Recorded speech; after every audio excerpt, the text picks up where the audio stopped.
Baiklah, jadi di sini saya yang pertama akan memaparkan materi mengenai cleaning. What is cleaning? Apa itu pembersihan? Jadi pembersihan dapat saya definisikan sebagai penghilangan bahan asing, misalnya tanah dan bahan organik lainnya, dari suatu benda dan biasanya dilakukan dengan menggunakan air, dengan deterjen ataupun produk enzimatik.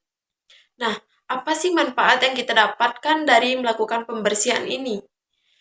Tentunya banyak manfaat yang diperoleh dari dilakukannya upaya pembersihan ini. Kita kaitkan dengan dunia industri ketika kita bekerja di suatu perusahaan. Saya ambil contohnya yaitu hotel. Dan kita bekerja dengan sensasi ruangan yang nyaman, bersih, serta tenang. Tentunya kita akan menjadikan faktor utama dalam pekerjaan kita yang akan nantinya menjadi baik. Begitupun sebaliknya, ketika ruangan kita kotor, tidak nyaman, berisik, ataupun yang lainnya, itu akan menjadi faktor terganggunya kita dalam bekerja, sehingga kita tidak akan mendapatkan konsentrasi dalam pekerjaan kita nantinya. Nah, adapun empat faktor atau empat energi yang terlibat dalam pembersihan ataupun cleaning ini, empat faktor utama yang terlibat dalam pembersihan ini yaitu yang pertama adalah energi kimia seperti sabun dan deterjen. Yang kedua adalah energi panas yaitu suhu larutan pembersih ataupun pemukaan yang akan dibersihkan. Dan yang ketiga adalah waktu. Misalnya untuk memungkinkan perendaman suatu produk ataupun benda yang akan kita bersihkan. Nah, yang keempat adalah energi mekanik. Misalnya sikat atau brush untuk kita gunakan sebagai pembersih. Selanjutnya saya akan membahas mengenai clean. Nah, mengapa sih kita harus bersih? Jadi di dalam dunia industri ataupun di kehidupan sehari-hari tentunya kita harus membiasakan dengan hidup yang bersih dan kita harus menjaga kebersihan dengan tujuan untuk satu, memastikan kebersihan yang tepat dan mencegah kontaminasi dari bahan mikroba. Hal ini agar kita terlindungi dari kontaminasi hal-hal yang membuat kita sakit dan membuat kita tidak hygiene. Yang kedua adalah persyaratan hukum. Untuk menjaga keamanan makanan dan fasilitas, dalam hal ini kita harus mematuhi peraturan yang berlaku agar kita mengetahui betapa sih pentingnya kita dalam menjaga kebersihan untuk kita, bahkan untuk fasilitas ataupun bahkan untuk makanan. Yang ketiga adalah kesehatan dan keamanan. Dalam hal ini tentunya akan mencakup untuk menjamin keselamatan untuk semua staf ataupun semua orang yang berada di suatu perusahaan ataupun hotel.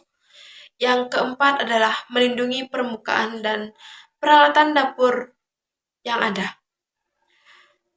Mungkin ketika kita bekerja di kitchen, tentunya kita tidak jauh dari yang namanya peralatan di dapur.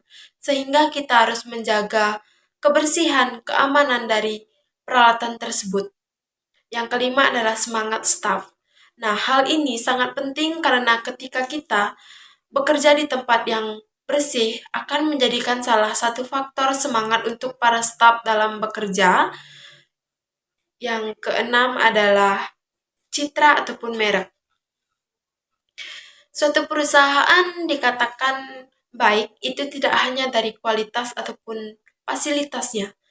Ketika suatu hotel dikatakan sebagai hotel bintang 5, hotel bintang 4, fasilitas lengkap tetapi tidak bersih, maka tidak akan menampilkan hal yang positif. Akan tetapi, jika hotel yang memberikan kenyamanan, sensasi dengan ruangan yang hygiene, sehat, itu akan memberikan pemaparan bagi para tamu dan ketika mereka menginap, mereka akan mempromosikan hotel kita atau bisa dikatakan dari mulut ke mulut, maka tamu A akan mempromosikan ke tamu B bahwa mengatakan hotel yang kita miliki ini memiliki fasilitas yang baik, memiliki fasilitas yang lengkap, dan tidak kalah pentingnya adalah kebersihan dan keamanan bagi para tamu ataupun guest yang akan menginap di hotel kita nantinya. Selanjutnya adalah materi clean as you go. Bersih saat kamu pergi. Apa sih maksud dari hal ini?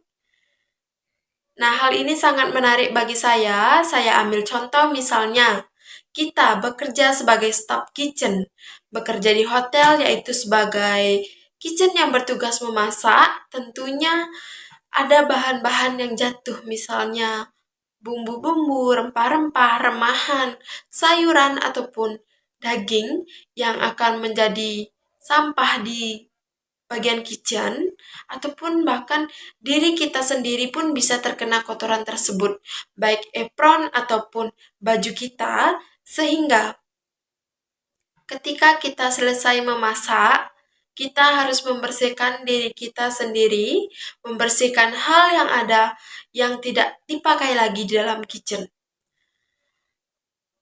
Kata baiknya seperti ini, ketika kita masuk bersih, ketika kita keluar pun harus bersih. Dalam hari ini kita harus menjaga erat-erat apa sih itu kebersihan yang harus kita terapkan dari rumah sampai di dalam dunia industri. Ketika semua hal bersih, itu akan memanggil kenyamanan dan tidak akan membuat kita bosan ataupun jenuh dalam bekerja. Hal tersebut bisa saya definisikan dalam pengertian clean as you go ataupun bersih saat kamu pergi. Selanjutnya adalah materi pemaparan terakhir dari saya, yaitu cleaning schedule ataupun jadwal pembersihan. Dalam hal ini, di suatu hotel, manajer bertanggung jawab untuk menyusun jadwal pembersihan yang menetapkan kapan dan bagaimana, berapa item dan area apa yang harus dibersihkan, dan siapa saja yang harus melakukan pembersihan. Nah, ketika jadwal pembersihan ini tidak ada, memungkinkan akan mengakibatkan dampak ataupun kemalasan yang ada.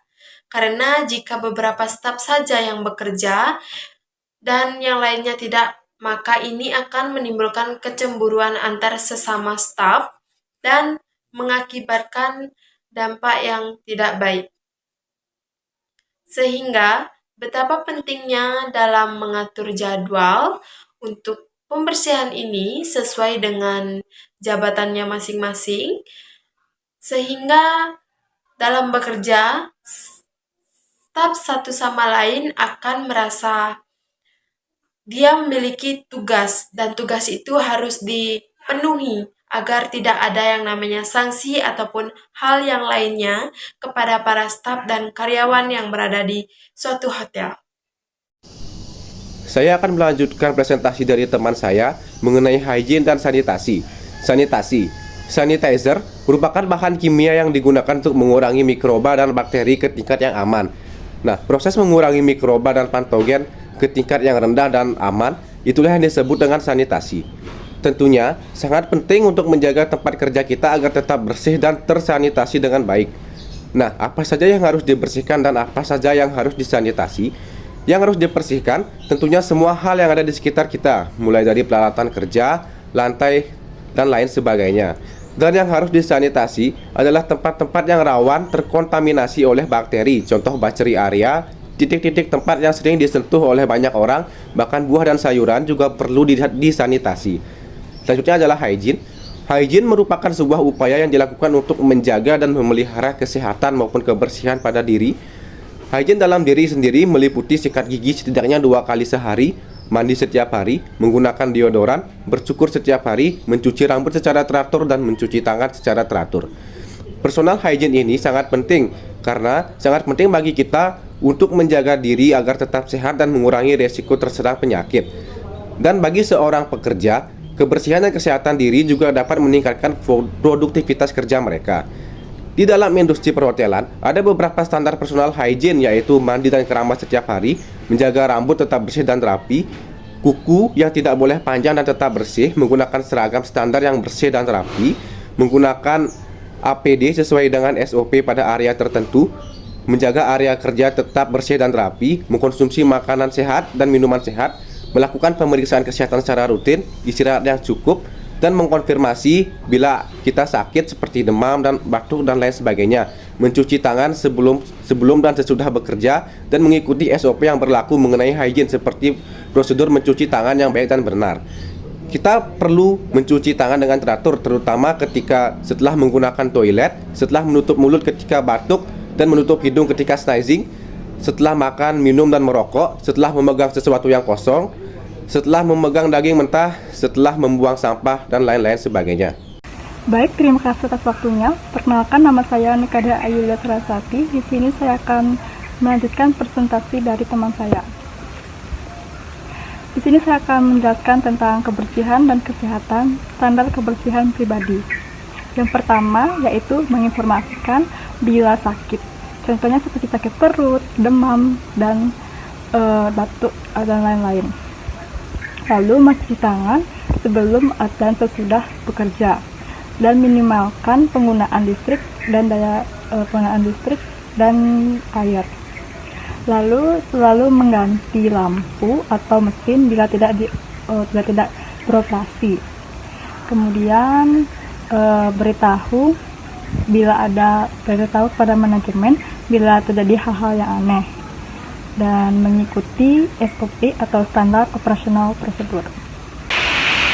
Nah, selanjutnya, kapan sebaiknya Anda mencuci tangan? Nah, pada saat Anda mencuci tangan itu, pada saat setelah selesai buang air besar atau buang kecil, sebelum dan sesudah makan, pada saat memegang benda, uang, atau semacamnya, memotong daging, pada saat membuang sampah, lalu pada saat Anda bersin, batuk, dan merokok, membersihkan telinga, dan memegang hewan. Basahkan tangan menggunakan air mengalir. Gunakan sabun cair, gosok hingga berbusa, hitung sampai 15. Lalu bilas dengan air bersih. Kemudian keringkan tangan menggunakan handuk kering. Lalu matikan keran menggunakan handuk. Selanjutnya, standar kebersihan pribadi yang dilarang, seperti merokok di wilayah kerja, melewati staf di mana saja, dan membuang sampah di sembarang tempat. Sepertinya kita harus menjaga lingkungan sekitar juga, agar tidak adanya sampah yang berserakan. Baik, selanjutnya, apa itu perawatan? Perawatan atau berdandan adalah membuat diri terlihat bagus, bersih, dan rapi. Seperti contohnya, kita harus rajin membersihkan diri seperti mandi, sering menggunakan sabun, lalu menggosok gigi, mencuci rambut, dan lain-lain sebagainya. Selanjutnya saya akan menjelaskan tentang seragam. Seragam yang kita pakai di tempat kerja itu harus seragam yang bersih dan disetrika. Yang dimaksud dengan seragam yang bersih itu tidak ada noda sama sekali di seragam. Dan seragam yang rapi itu adalah seragam yang disetrika dan tidak terlihat kusut jika dipakai. Baik, terima kasih. Presentasi akan dilanjutkan oleh teman saya. Terima kasih atas waktunya. Baik, di sini saya akan melanjutkan presentasi dari teman saya. Yang pertama ada rambut. Standar hotel, rambut pria itu harus dibersihkan dengan baik, terlihat alami, tidak ada warna cerah ataupun pendek ataupun dipangkas. Wajah harus dicukur bersih. Yang kedua ada kuku. Untuk kuku harus pendek dan dipangkas, bersih dan tidak ada cekuku bagi perempuan. Untuk yang ketiga ada perhiasan. Untuk standar operasional prosedur, tidak boleh menggunakan perhiasan yang terlalu berlebihan. Seperti gunakanlah perhiasan sewajarnya. Yang pertama ada cincin kawinin, jam tangan, terus tidak menggunakan pakaian yang terlalu seksi bagi perempuan. Untuk perempuan, untuk make up warna terang dan alami. Untuk parfum dan aftershave berbau alami, tidak terlalu menyengat. Untuk sepatu bersih dan dipoles, sepatu operasi prosedur sesuai SOP perusahaan di masing-masing hotel. Baik, terima kasih. Sekian dari saya, presentasi dari saya akan dilanjutkan oleh teman saya. Baik, terima kasih atas waktunya. Sebelumnya perkenalkan, nama saya Nikada Linda Susanti, nomor absen 8. Di sini saya akan melanjutkan presentasi dari teman saya. Nah, pembahasan di presentasi saya Yang pertama itu ada be professional at work atau bersikap profesional di tempat kerja. Nah, bagaimana sih orang bersikap profesional di tempat kerja? Lalu profesional di tempat kerja itu apa sih? Jadi be professional at work adalah hal yang berarti menunjukkan sikap yang sesuai standar etika pekerjaan yang dilakukan. Hal ini mencakup perilaku, penampilan, komunikasi, dan kinerja seseorang di tempat kerja. Nah, jika kalian ingin terlihat profesional di tempat kerja, maka kalian dilarang melakukan atau tidak boleh melakukan yang pertama itu mengunyah permen karet. Ini berarti kalian tidak mengunyah permen karet di tempat kerja karena itu dapat dianggap tidak sopan, tidak serius, dan tidak higienis oleh orang lain. Yang berikutnya adalah menggunakan ponsel. Ini berarti menggunakan ponsel di tempat kerja tidak boleh kecuali untuk keperluan mendesak atau penting. Menggunakan ponsel di tempat kerja itu dapat mengganggu konsentrasi, produktivitas, dan juga kerjasama dengan rekan kerja. Berikutnya, itu kalian tidak boleh melipat tangan. Seperti ini ya, ini berarti melipat tangan di depan dada saat berbicara atau mendengarkan orang lain di tempat kerja. Melipat tangan dapat menunjukkan sikap defensif, tertutup atau tidak tertarik. Yang berikutnya itu ada bersandar. Nah, ini berarti tidak bersandar pada dinding, meja, kursi, atau benda lainnya saat berdiri atau duduk di tempat kerja. Nah, bersandar dapat menunjukkan sikap malas, lelah, atau tidak peduli. Berikutnya itu menunjuk orang. Nah, ini berarti tidak menunjuk orang dengan jari telunjuk saat berbicara atau mendengarkan orang lain di tempat kerja. Menunjuk orang dapat menunjukkan sikap tidak hormat, menyalahkan, atau mengancam. Yang berikutnya itu lari. Ini berarti tidak berlari di tempat kerja kecuali dalam keadaan darurat. Berlari di tempat kerja dapat menimbulkan resiko kecelakaan, cedera, atau kerusakan. Nah, yang berikutnya itu jika ingin bersikap profesional saat bekerja atau be professional at work, maka lakukanlah hal yang dapat kalian lakukan, yaitu pertama harus bersikap ramah tamah dan sopan. Ini berarti bersikap ramah dan sopan terhadap semua orang di tempat kerja, termasuk atasan, rekan kerja, pelanggan, dan pemasok. Hal ini mencakup menyapa, mengucapkan terima kasih, minta maaf, dan menggunakan bahasa yang sopan. Yang berikutnya itu ada membantu atau berguna. Nah, ini berarti bersedia membantu orang lain di tempat kerja, baik dengan menawarkan bantuan, memberikan saran, berbagi informasi, atau melakukan tugas tambahan. Hal ini mencakup pekerjaan sama, berbagi tanggung jawab, dan memberikan dukungan. Yang berikutnya itu memberi kontak mata. Nah, ini berarti memberi kontak mata yang tepat saat berbicara atau mendengarkan orang lain di tempat kerja. Kontak mata dapat menunjukkan sikap percaya diri, tertarik, dan jujur. Berikutnya ada listen atau mendengarkan. Ini berarti mendengarkan dengan baik dan aktif saat berbicara atau mendengarkan orang lain di tempat kerja. Mendengarkan mencakup memperhatikan, mengangguk, mengulang, dan memberikan umpan balik. Nah, berikutnya itu ada berdiri tegak. Nah, berarti berdiri dengan posisi tubuh yang baik saat berdiri atau duduk di tempat. Berarti berdiri dengan posisi tubuh yang baik saat berdiri atau duduk di tempat kerja.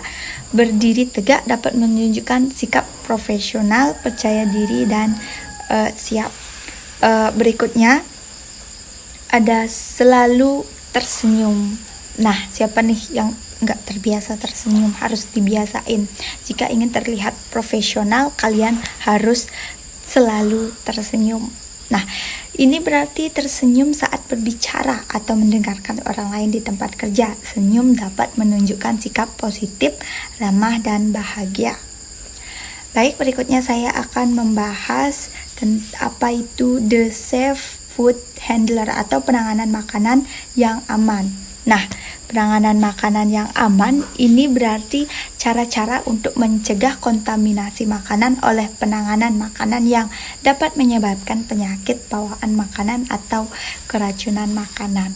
Lalu, bagaimana penjamah makanan dapat mengkontaminasi makanan dan situasi yang dapat menyebabkan kontaminasi makanan? Ini berarti kondisi-kondisi yang dapat membuat penanganan makanan menjadi pembawa patogen atau mikroorganisme berbahaya yang dapat menular.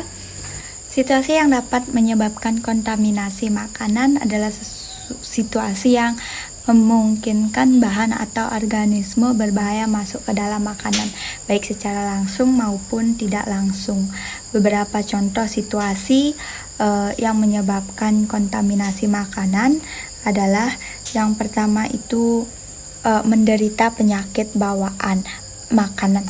Penyakit bawaan makanan adalah penyakit yang disebabkan oleh konsumsi makanan yang terkontaminasi oleh mikroorganisme patogen seperti bakteri, virus, atau parasit. Nah, orang yang menderita penyakit bawaan makanan dapat menularkan penyakitnya ke makanan lain jika ia tidak menjaga kebersihan diri dan lingkungannya. Berikutnya itu memiliki luka atau bisul yang mengandung patogen. Nah, luka atau bisul ini bisa menjadi sumber kontaminasi makanan jika cairan yang dikeluarkan dari luka atau bisul tersebut bersentuhan dengan makanan. Yang berikutnya itu ada bersin atau batuk. Nah, jika kalian bersin atau batuk itu dapat menyebarkan droplet atau tetesan kecil yang mengandung air liur, lendir, atau dahak ke udara. Nah, droplet ini itu dapat mengandung patogen jika orang yang bersin atau batuk sedang sakit atau terinfeksi. Terus berikutnya itu ada berkontak dengan orang yang sakit. Nah, berkontak dengan orang yang sakit itu dapat menularkan patogen dari orang yang sakit ke orang yang sehat melalui sentuhan, ciuman, atau berbagai makanan. Orang yang sehat kemudian dapat mengontaminasi makanan dengan patogen yang ia bawa di tubuhnya. Lalu berikutnya itu menggunakan toilet dan tidak mencuci tangan. Nah, menggunakan toilet dan tidak mencuci tangan itu dapat menyebabkan kontaminasi makanan dengan kotoran yang mengandung patogen. Kotoran dapat menempel di tangan, kuku, atau peralatan yang digunakan di toilet seperti sabun, handuk, dan gagang pintu. Berikutnya itu memiliki gejala seperti diare, muntah, atau penyakit kuning. Nah, memiliki gejala seperti diare, muntah, atau penyakit kuning ini dapat menandakan adanya infeksi atau penyakit yang disebabkan oleh patogen. Nah, patogen ini dapat keluar dari tubuh melalui tinja, muntahan, atau air seni dan mengkontaminasi lingkungan. Patogen ini dapat masuk ke dalam makanan jika makanan tersebut terpapar oleh tinja, muntahan, atau air seni yang mengandung patogen. Lalu berikutnya, bagaimana sih tindakan penjamah makanan dapat mengkontaminasi makanan? Lalu berikutnya, bagaimana sih tindakan penjamah makanan dapat mengkontaminasi makanan? Nah, tindakan yang dapat menyebabkan kontaminasi makanan adalah tindakan yang dapat memindahkan bahan atau organisme berbahaya dari sumbernya ke makanan, baik secara langsung maupun tidak langsung. Nah, beberapa contoh tindakan dapat menyebabkan kontaminasi makanan adalah yang pertama itu menggaruk kulit kepala. Menggaruk kulit kepala dapat menyebabkan kontaminasi makanan dengan kotoran, minyak, atau sel kulit mati yang ada di kepala. Nah, berikutnya itu ada menyisir rambut dengan jari. Nah, menyisir rambut dengan jari itu dapat menyebabkan kontaminasi makan dengan kotoran, minyak, atau sel kulit mati. Kotoran yang ada di kulit kepala itu menempel di jari kuku atau rambut dan bercampur dengan makanan jika jari kuku atau rambut tersebut bersentuhan dengan makanan. Nah, berikutnya itu ada mengusap atau menyentuh hidung. Nah, mengusap atau menyentuh hidung itu dapat menyebabkan kontaminasi makanan dengan lendir, darah, atau kotoran yang ada di hidung. Nah, berikutnya itu ada menggosok telinga. Nah, menggosok telinga dapat menyebabkan kontaminasi makanan dengan kotoran lilin atau cairan yang ada di telinga. Nah, kotoran dapat menempel di jari kuku atau tangan dan bercampur dengan makanan jika bersentuhan. Nah, berikutnya itu ada menyentuh jerawat atau luka atau bisul yang terinfeksi. Nah, menyentuh jerawat atau luka atau bisul yang terinfeksi itu dapat menyebabkan kontaminasi makanan dengan nanah, darah atau cairan yang keluar dari jerawat. Nah, cairan ini dapat menempel di jari kuku atau tangan dan bercampur dengan makanan jika jari kuku atau tangan itu tersebut bersentuhan dengan makanan. Berikutnya itu ada mengenakan dan menyentuh seragam yang kotor. Nah, mengenakan dan menyentuh seragam yang kotor ini itu dapat menyebabkan kontaminasi makanan dengan kotoran, debu atau bahan kimia yang ada di seragam tersebut. Nah, kotoran, debu atau bahan kimia ini dapat menempel di tangan, lengan, atau badan dan bercampur dengan makanan jika tangan, lengan, atau badan tersebut bersentuhan dengan makanan. Berikutnya, batuk atau bersin ke tangan. Batuk atau bersin ke tangan itu menyebabkan kontaminasi makanan dengan droplet atau tetesan kecil yang mengandung air liur, lendir, atau dahak. Droplet ini dapat mengandung patogen jika orang yang batuk atau bersin sedang sakit atau terinfeksi. Droplet ini dapat bercampur dengan makanan jika tangan yang basah oleh droplet tersebut bersentuhan dengan makanan. Nah, dan yang terakhir itu meludah di tempat kerja. Meludah di tempat kerja dapat menyebabkan kontaminasi makanan dengan air liur atau ludah yang mengandung patogen. Air liur atau ludah ini dapat jatuh ke permukaan makanan atau bahan makanan dan mengkontaminasinya. Nah, dan yang terakhir pembahasan saya yaitu tentang hand wash atau mencuci tangan. Where to wash hand atau di mana mencuci tangan? Nah, mencuci tangan itu di wastafel yang ditunjuk untuk mencuci tangan, dan jangan pernah mencuci tangan di wastafel yang ditunjuk untuk persiapan makanan atau pencucian piring atau wastafel yang digunakan untuk membuang air limbah. Sekian presentasi dari saya, dan presentasi akan dilanjutkan oleh teman saya. Terima kasih. Baik, terima kasih atas waktunya. Di sini saya akan melanjutkan presentasi dari kelompok kami. Perkenalkan, nama saya Putu Agus Dharma Yoga. Di sini saya akan menjelaskan tentang materi cuci tangan. Yang pertama, tempat mencuci tangan. Cuci tangan di wastafel yang ditunjuk untuk mencuci tangan. Yang kedua, jangan pernah mencuci tangan di wastafel yang ditunjuk untuk persiapan makanan atau mencuci piring atau wastafel yang digunakan untuk membuang air limbah. Yang kedua, ada cara mencuci tangan. Yang pertama, basahi tangan dan lengan dengan air hangat pada suhu 38 derajat Celcius. Yang kedua, gunakan sabun. Gunakan cukup sabun untuk menghasilkan buah yang baik, ikuti anjuran produsen. Yang ketiga, gosok tangan dan lengan keras selama 10-15 detik. Bersihkan ujung jari atau bawah kuku dan diantara lain. Yang keempat, bilas tangan dan lengan secara menyeluruh dan gunakan air hangat yang mengalir. Dan yang terakhir, keringkan tangan dan lengan, gunakan handuk kertas sekali pakai atau pengering tangan lainnya. Yang ketiga, hindari mengkontaminasi tangan bersih. Contohnya, pertimbangkan menggunakan handuk kertas untuk mematikan keran dan membuka pintu dan lain sebagainya. Yang keempat, kapan harus mencuci tangan? Pengolah makanan harus mencuci tangan setelah menangani hewan atau layanan akuatik, menangani bahan kimia yang dapat memengaruhi keamanan makanan, mengganti tugas atau sebelum memulai tugas baru, meninggalkan dan kembali ke dapur area persiapan, menangani uang, menggunakan perangkat elektronik, dan menyentuh apapun yang mungkin mencemari tangan. Yang terakhir, ada cara perawatan tangan. Yang pertama, jangan memakai kutek. Yang kedua, jangan memakai kuku palsu. Yang ketiga, pertahankan kuku jari tangan pendek dan bersih. Untuk persyaratan ini berlaku bagi pengolah makanan. Sekian presentasi dari kelompok kami, saya ucapkan terima kasih.